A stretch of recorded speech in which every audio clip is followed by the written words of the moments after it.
అలాగని ఇప్పుడు మనకు మొత్తం అన్ని 10 బ్యాచెస్ పెట్టారు కదా, 10 కపుల్స్ పెట్టారు. 10 కపుల్స్లో ఒక కపుల్ వచ్చేసి బయటనే లాంగ్వేజ్ ప్రాబ్లం వల్ల ఈ 9 మంది వాళ్ళని ఎలిమినేట్ చేయడం జరిగింది. అది ఎలా అనిపిస్తుంది? బిట్రాడ్ సంధ్య అనమాట. సో వాళ్ళు ఎలిమినేట్ చేస్తే కానీ ఎలిమినేట్ చేయలేదు పూర్తిగా, లోపలికి మళ్ళీ అలో చేశారు గేమ్ ఒకటి పెట్టి. ఎందుకంటే అంటే లవ్కి లాంగ్వేజ్కి సంబంధం ఉండదు అనే ఫీలింగ్తో అందుకని లోపలికి తీసుకొచ్చారు. ఇప్పుడు వాళ్ళే ఫైర్ ఎక్కువ ఉంటుంది అనమాట హౌస్లో. ఒక 1 డేలోనే వాళ్ళు ఎంత గొడవ వేసుకుంటున్నారు, ఎంత ఫైర్ అవుతున్నారు అంటే మీరు బిగ్ బాస్లో కూడా ఇంత ఫైర్ అనేది క్రియేట్ అవ్వలేదు అంటే 1 డేకి.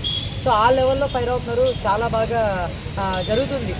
అంటే బిగ్ బాస్ కంటే కూడా వేరే లెవెల్లో పోతుంది మ్యాట్ ఫర్ ఈచ్ అదర్. నిజంగానే మ్యాట్ అనమాట, మామూలుగా లేదు. ఫస్ట్ డేనే మ్యాట్ ఉందంటే ఇంకా ఫ్యూచర్లో ఏముంటుందో డౌట్ ఉంది. ఇప్పుడు ఫస్ట్ డేనే బిగ్ బాస్ కంటే కొంచెం బాగుంది అనిపిస్తుంది అసలు. ఆబ్వియస్లీ అంటే నేను చూసిన దాని ప్రకారం ఏంటంటే కాకపోతే ఎక్కువ ముద్దులు పెట్టేసుకుంటారు, కొంచెం తగ్గించుకుంటే బాగుంటుంది. అంతే కాకపోతే అయినా సరే ఫ్యామిలీస్ చూస్తుంటారు కదా షో అనేది, అది కూడా ఫ్యామిలీస్ అనే వాళ్ళు పిల్లల ముందు కూర్చొని చూస్తుంటారు, అన్నం తింటూ చేస్తూ. సో ఇలాంటి తగ్గిస్తే బాగుంటుంది. కపుల్సే మీకు కాదట్లా, అప్పుడు మీరేం పెట్టాలంటే ఓన్లీ కపుల్స్ చూడండి అని పెట్టాలన్నమాట.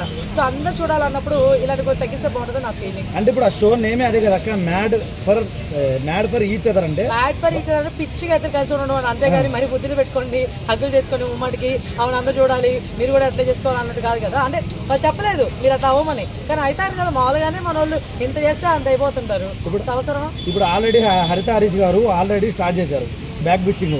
ఆయన బ్యాక్ బిచ్చింగ్లో ఏమన్నారంటే నేను నా పిల్లానికి చదివేస్తుందని చెప్పేసి కోట్ ఇచ్చాను అన్నాడు. వీళ్ళందరూ మీరందరూ ఇవ్వలేదు, మీకు ప్రేమ లేదు అన్నారు.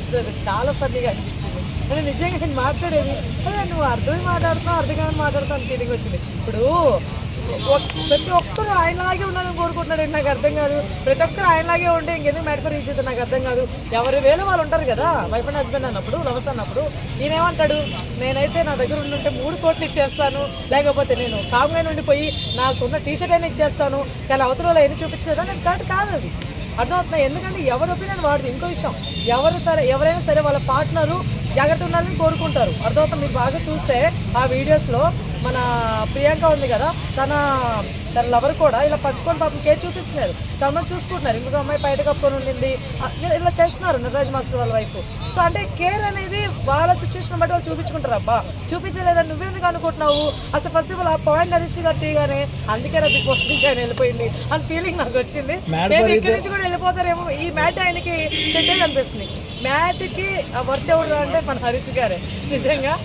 అదే మాస్క్ మ్యాన్, కొంతమంది తెలియపోవచ్చేమో, అలియాస్ మాస్క్ మ్యాన్ అని. యాక్చువల్గా బిగ్ బాస్లో కూడా ఫస్ట్ కంటెంట్ క్రియేట్ చేసిన ఫస్ట్ వ్యక్తి ఆయనే.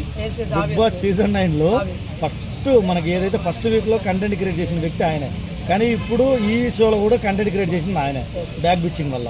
ఆ బ్యాక్ బిచ్చింగ్ ఆయన చేయడం వల్ల శ్రీముఖ్ వచ్చేసి దాన్ని రివీల్ చేసేసింది. అంటే బ్యాక్ బిచ్చింగ్ కాదండి, ఆయన చెప్పగలుగుతాడు, ఆయన ధైర్యంగానే చెప్పగలుగుతాడు. మా మాట అయితే నేను అన్నాను బ్యాక్ బిచ్చింగ్ అని నేను అన్ను. ఎందుకంటే వాళ్ళ వైఫ్ దగ్గర షేర్ చేసుకున్నాడు ఫస్ట్, ఓకేనా ఇట్లా ఉంది అనేసి. మామూలుగా చెప్పాల్సి వచ్చి చెప్పేస్తాడు ఓపెన్గా. ఆయనవి వెనకాల మాట్లాడిసి ముందు ఇంకోలాగా ఏం మాట్లాడి చెప్పేస్తాడు. కాకపోతే ఇక్కడ విషయం ఏంటంటే ఆ చలిది అనేది ఒకటి కానీ, లేకపోతే పాస్వర్డ్లు, ఈ